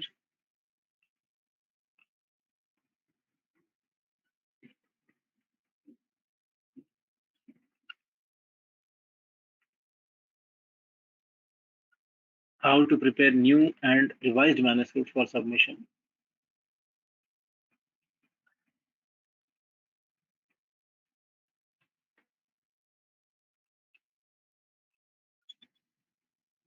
See, so you have key journal style elements, units of measurement, abbreviation, drug names, prepare cover letter, manuscript text file. So you have all these instructions given by the journal to you. You have to follow them to the point, to the exact dot point, if you want even a slight chance of acceptance. If you these are a few things that you cannot afford to be lazy about. This is something you have to keep in mind. So every journal, any so I'm showing any jam as if I know this journal like the back of my hand. These are my pals, people who work here. It's not. I'm just showing what is the best out there in the world. Every journal has simpler and easier. Every other journal is easier than this. I'm echoing. Is someone like does someone have does someone has their YouTube channel on? I Mm, think I don't think so. There is okay. this. Then am I like echoing? Okay, no problem. Okay, okay. Now you won't echo, I think. Okay, that's great. So this is the maximum that anyone is going to ask you to do. Any other journal you want to submit in will be obviously lesser than this. But Right, as I said previously, that if you know the best, then you know how much you are, how much you are from the top. right. Abin Anthony has one question. Ki, what are the different types of publications like case report, observational study, literature review?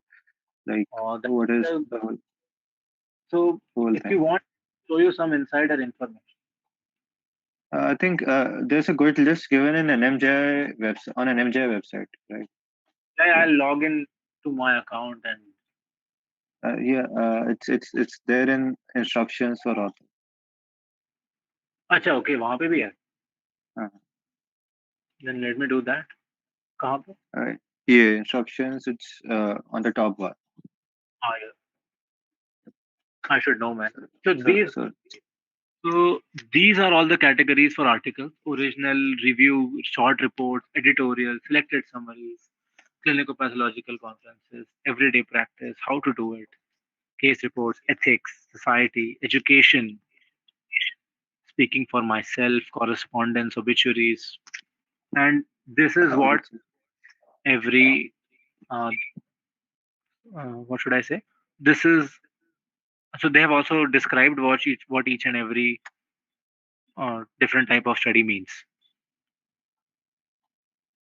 I hope that should answer your question. Just type NMJI on your NMJI. No, don't type impact factor. Just type NMJI, and you should be able to navigate easily. So okay, so let's move uh, on to the next question. uh, what are the insider information?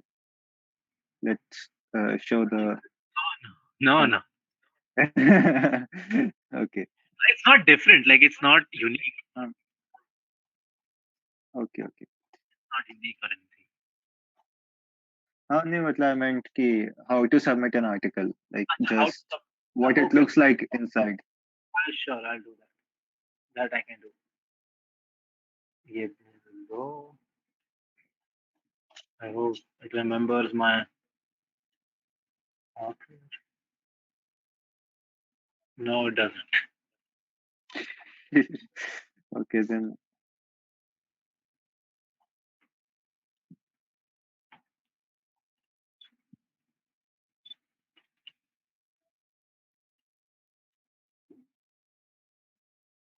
Yes.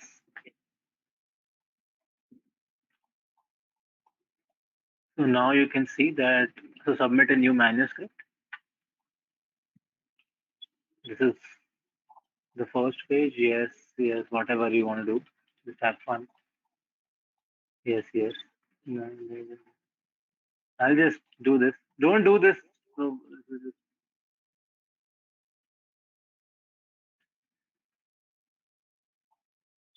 This is what you'll come across. Article type, select your article type. So many article types. Let's say I want to do What is masala? I don't know, it's too Indian for me. Let's write a masala article apparently. Masala article does not contain any abstracts apparently, so let's not do that. Let's Okay. let's just do no. Let's just do review article. Review articles is nice. Write an article title, ASDF, SDF, SDF, SDF. So you have to what's the covering letter, article file, and I don't think I can move on to the next page because I'll have to fill these up and I don't have these things ready for me. So this is how submission platform looks like. Oh no. No.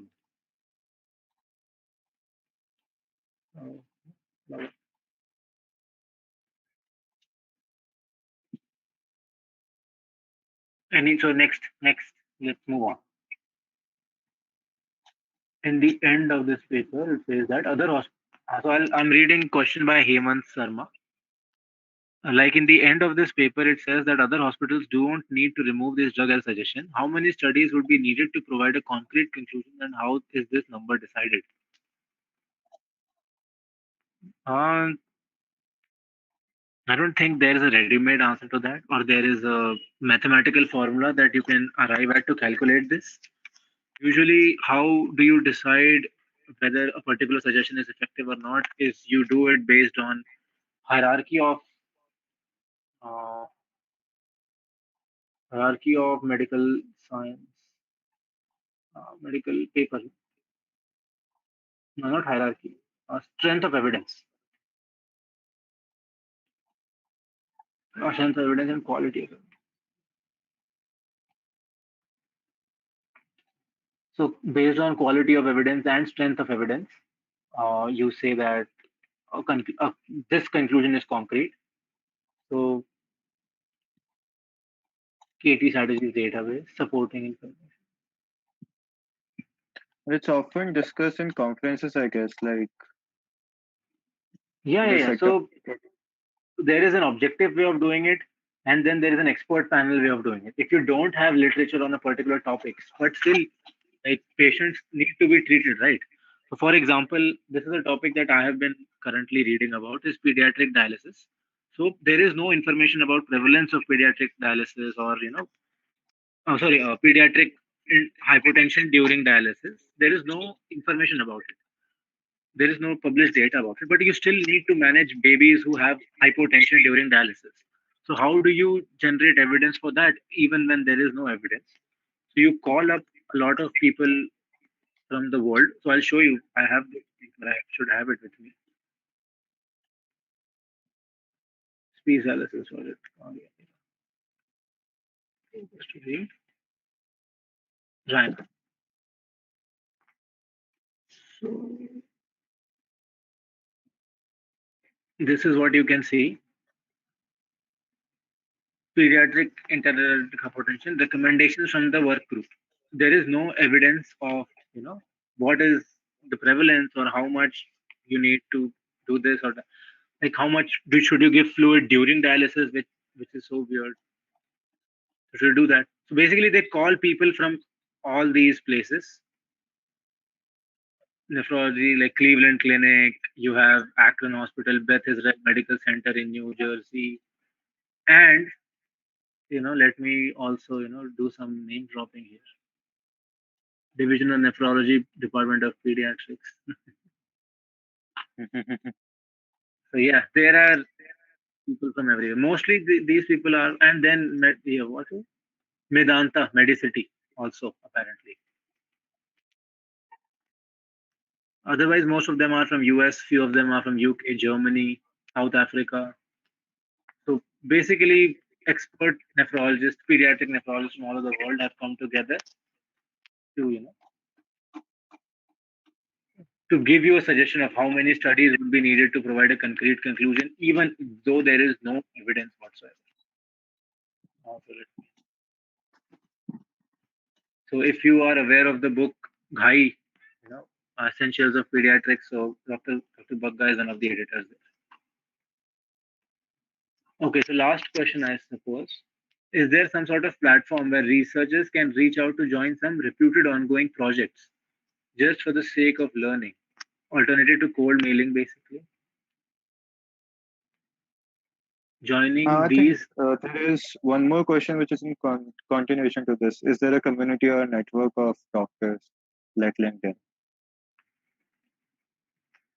oh, is there? I don't know. I'm not aware. ResearchGate is one of the networks where like a lot of uh, you know people Research, collaborate and let me show but what research. that would require you to have an institutional email. So you have to bug your college to give you an email which has extension of their own college. This is, so you wanted, so this person wanted some platform, right? So this is the platform. Hmm. Actually, very So nice. Thank you for, thank you to Amulya Gupta to, mentioning this. I had forgotten about it. You can and make your you can also you can ping people on Twitter. They always keep posting their shit on Twitter. Most of the Twitter is, researchers. I'll let show my Twitter account. But Twitter is an amazing place to tweet at, to look at what people are doing and then email them. Yeah. Yep. So wait, let me show you Twitter I account. think there was this one study also in which they were saying that it's unfair that people who post on Twitter are having more uh, or are more in the center of medicine as such, and like and the results are more valued because a lot of people read it compared to those who don't actually tweet.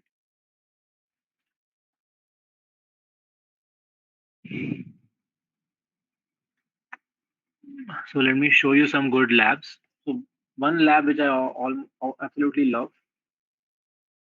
is, so you can see our tweet for today. Haha, you just like it. Sorry, not no It's comment. yes, Chandra, yes, Like it. Sorry, I'm just tweeting. Huh? Where is the search bar? it's on the right side.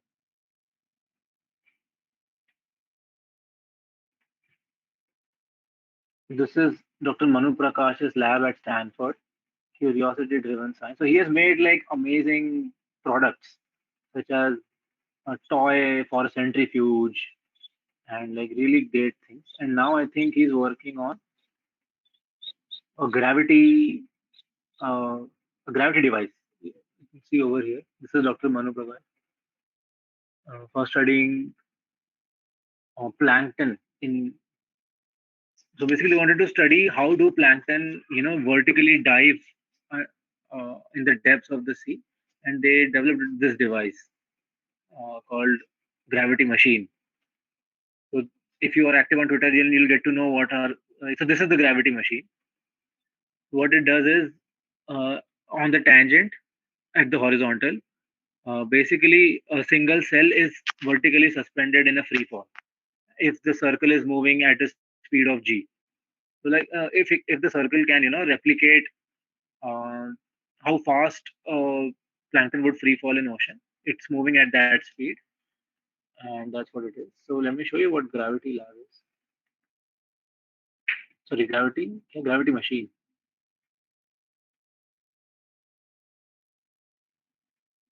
No, I don't remember. I think I have it in the Science Society group.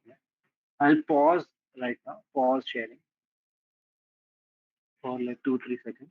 I'll show you what now I'm just having fun. If you have any real questions, then please let's do that first. Hello. Hmm. Hi. So I think we are done with questions as such. Alternative platform ho gaya. Working on your own project will surely help, right? Yeah. What would you advise someone who is new to this reading research online on how to start following up with good studies in literature and what topics to follow? So yeah, you have to follow the people you like and adore on Twitter. That is the easiest way. Then Sunny Goel again is asking, is there a community Yeah, of not that was the question that which came up. that we have done already? So let me show you Gravity Machine because I really like it. Okay, so Mansi also asked about the protocol thing that I discussed. Yeah, yeah, yeah. So you should. So we had an idea. Let's discuss with you people while you are still online, so you can comment. Uh, uh, we wanted to develop some materials for our juniors, and we'll make it public for everyone.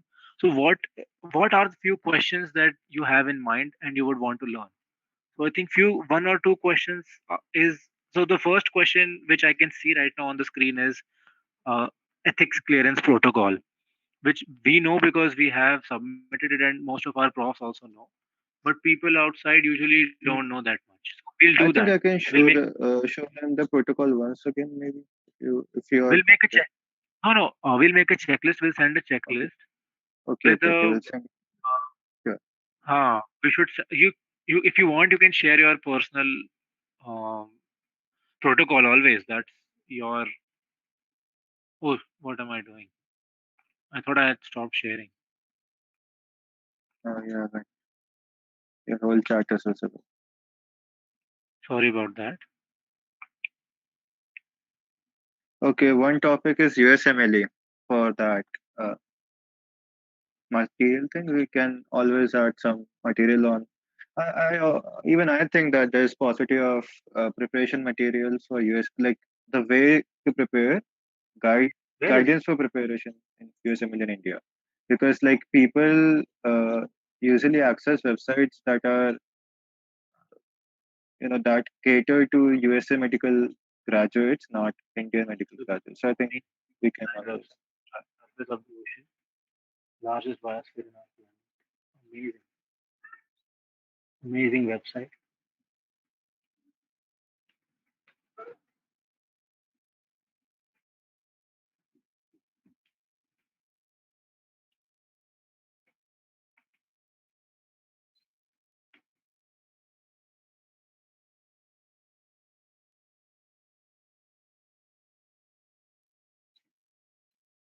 Yeah. So, what about USMLE?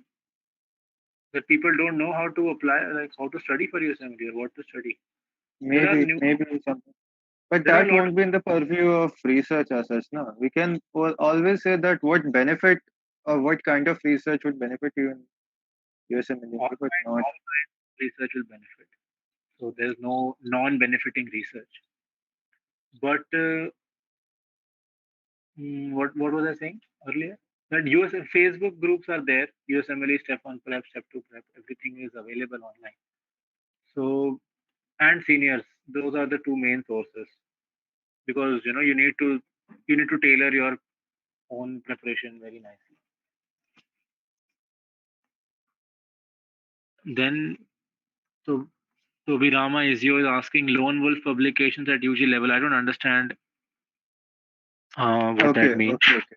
I get it. I get it.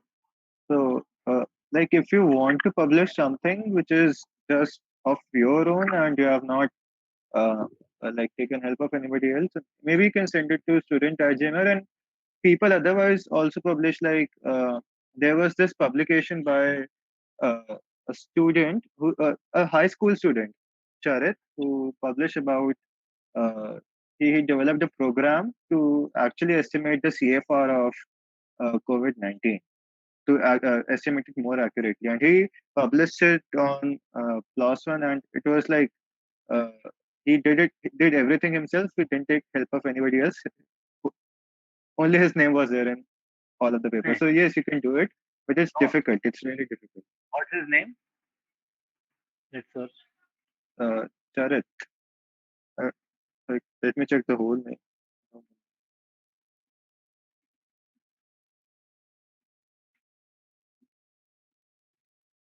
CFR paper something.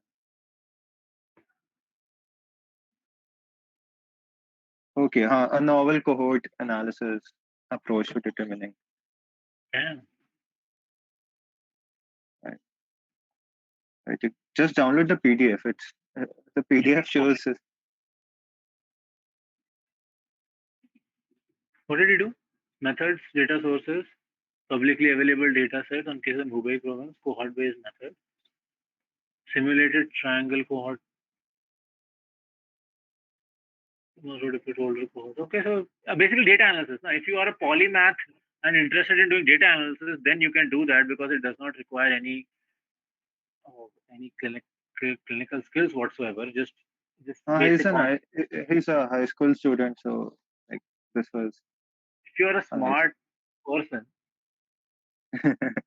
want to do data analysis, you can do that independently. Data analysis is it does not require any clinical skills per se. So lone wolf studies that you might be able to do are only data analysis studies. You can't do anything else. If you are comfortable with equations like this, L1 plus e ki power minus kt minus t0, you can do all that. And You can that too, explain it was published in PLOS One.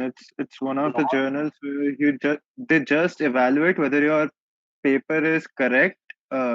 Correct in the sense like it follows all the statistical methods properly. There is no hoax in it, and it just publishes that way. It doesn't consider the impact of your paper, whether it suits their journal or whether or about your own reliability as such. Loss and impact factor is huge. Lawson has a 2.7 impact factor. Yep, So and it's like but it's a not a paid small. journal. It takes $3,000, sir. I think I don't remember exactly the figure, but it takes a lot of money to If you publish. reject if you reject a $3,000 paper manuscript, you are not a profitable journal, I guess. Okay, so let's move on to the next question. Data analysis. What about data analysis? Do you want to learn how to do data analysis? So there is a shortcut and a long cut. Shortcut would be to get empirical knowledge from by joining a lab that is already doing it. Long way is going on to MIT Courseware.